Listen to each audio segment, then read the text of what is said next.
Kendrick Scott is such a sick drummer, man. You can learn so much just by listening to him or watching live videos of him playing. And of all the videos I've watched of his playing, there's one in particular that's always stuck with me. A live version of Cycling Through Reality where he flips his snare drum upside down and starts to play on the snare wires to create a scratching effect. Check this out, mate.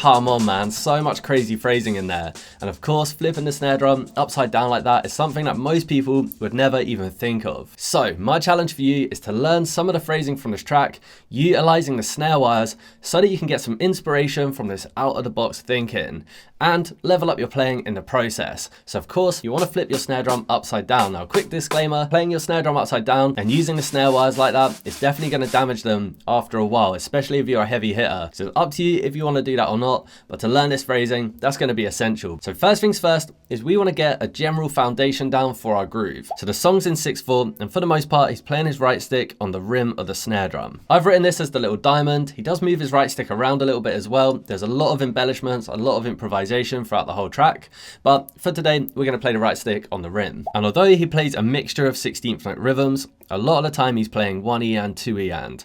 So at least to get started, that's what we're going to play on the rim of the snare. And then the whole band are playing these rhythmic hits together. So to double up with that, we're going to play our snare on the downbeat of 2, and then our kick on the of beat 1, on the of 2, and the and of 3. And then you've also usually got a snare accent on the downbeat of 4 and beat 6, just to give it more of a backbeat kind of feel. So this is kind of like a simplified version of the groove, so I definitely recommend just looping this round and getting really comfortable with the position of those different hits, because that's going to make everything so much easier when we start to get into more technical phrasing. So let's give that a go.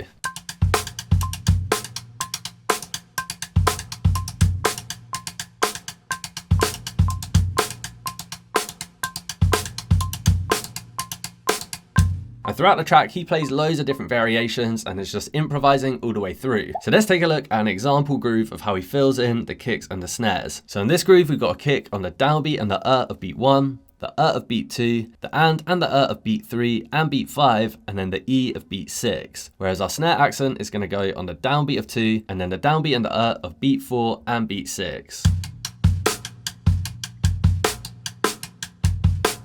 It's worth pointing out that this groove is not note for note, but more just an example of how you could start to embellish the groove. But let's have a listen to how it sounds.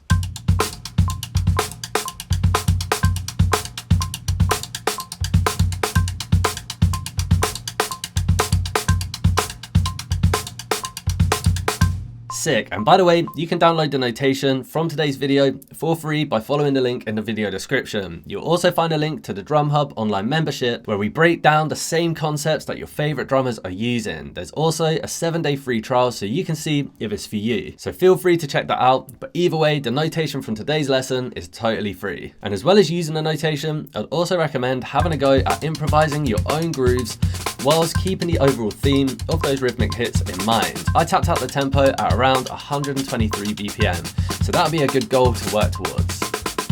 Yes, mate. So now we've got a foundation to work from, we all know what we're really here for. We want to start to get to work on the snare wires and use it as a scratching effect. The first example I've written out for you goes over 2 bars. And the way that I've notated where to scratch on your snare wires is by writing these little tied notes between the different diamonds, as there's no standardized way to write scratching a snare wire. I've also written out pretty close to the phrasing that he's playing all the way through these 2 bars, but really the most important thing is getting comfortable with the rhythm that he's scratching out on the snare wires, and then you can start to improvise and do your own thing with it. So if we just isolate that rhythm, it starts on beat 4 of the bar, and you're gonna play 4 and 5 and 6E, E. So you start off by playing straight 8th notes, and then it gets a bit more syncopated when you get into the 6th beat. Once you finish off that scratching rhythm, in the 2nd bar you'll play your kick and then join back in with a snare drum on beat 2. In the track he buzz strokes that snare, so I'm going to do that to start off, but of course you could experiment with a snare accent or a buzz. Now to get comfortable with this, I'd recommend starting off by playing the rhythm with your right stick on the snare drum as normal, rather than playing a scratch on the snare wires. This will just help to get that rhythm concrete in your mind.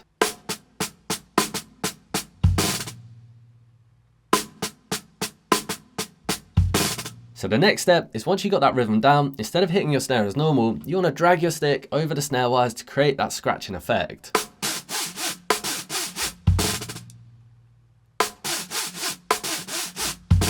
That sounds so sick, man, and it's something that you don't often hear people playing, so it's definitely worth experimenting with and seeing what you can come up with. Now it's also worth a mention that as he's improvising, sometimes he adds in these splashed hi-hats, played with the hi-hat foot rather than hitting your hi-hat with your stick. In this variation, that hi-hat foot is going to go on the and of beat 5, and it just adds in a different texture. I wouldn't say that this is integral to the overall feel, but it's something cool to experiment with and see if you can add it into the mix as well. Now to put it into context, I've written out a groove example to go with this scratching rhythm. The kicks and snares are pretty accurate of what he's actually playing, and then for the right hand, I've kept it to that same 1E and 2E and ostinato for the most part, but he does embellish and change it up throughout the track. So if I play these 2 bars for you, nice and slow, have a listen to how it all sounds together.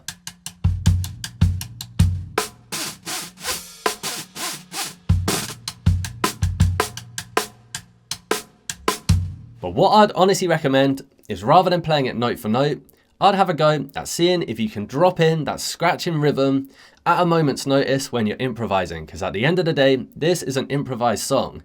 So it's one thing to learn somebody else's improvisation and play it note for note, and another to see if you can incorporate it into your own improvisations instead.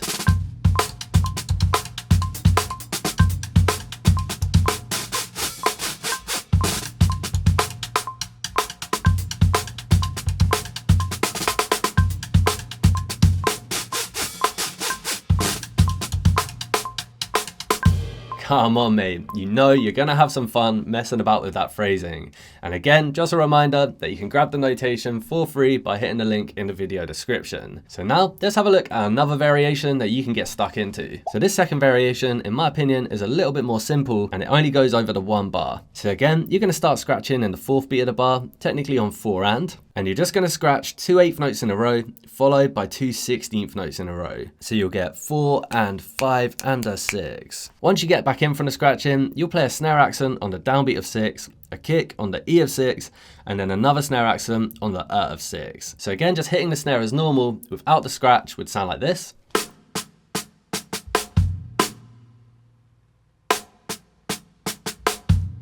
And then the fun really starts when you scratch that rhythm instead.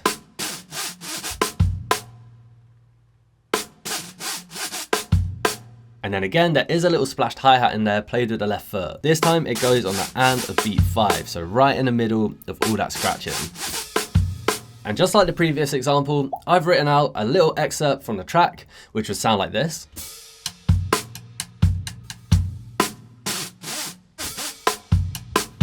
But really, I'd still recommend dropping it into your own improvisations to see how you can incorporate it into your own playing and your own sound.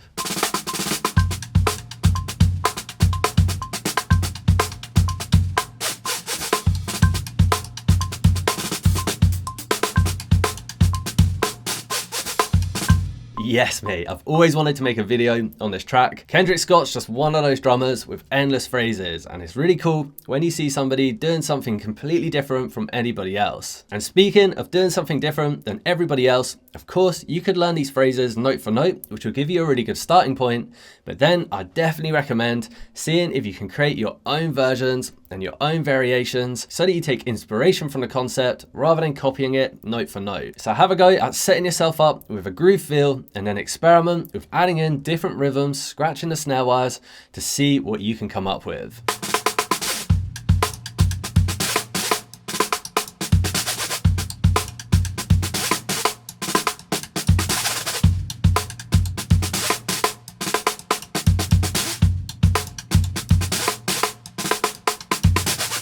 so much fun to be had there, and there's really no right or wrong. It's just whatever you feel in the moment, whatever you hear, whatever blends in with your sound. And that's what's super fun about learning these kind of concepts, is really you could go anywhere with it. And if you'd like to learn some more insane Kendrick Scott phrasing, I'd recommend checking out this video here, where I break down his groove in Gretchen Parlato, Blue and Green. And again, you can grab the notation from today's video by following the link in the video description, and feel free to check out the Drum Hub online membership if you'd like to learn drums with me. And whatever you decide to watch next, I'll catch you over there.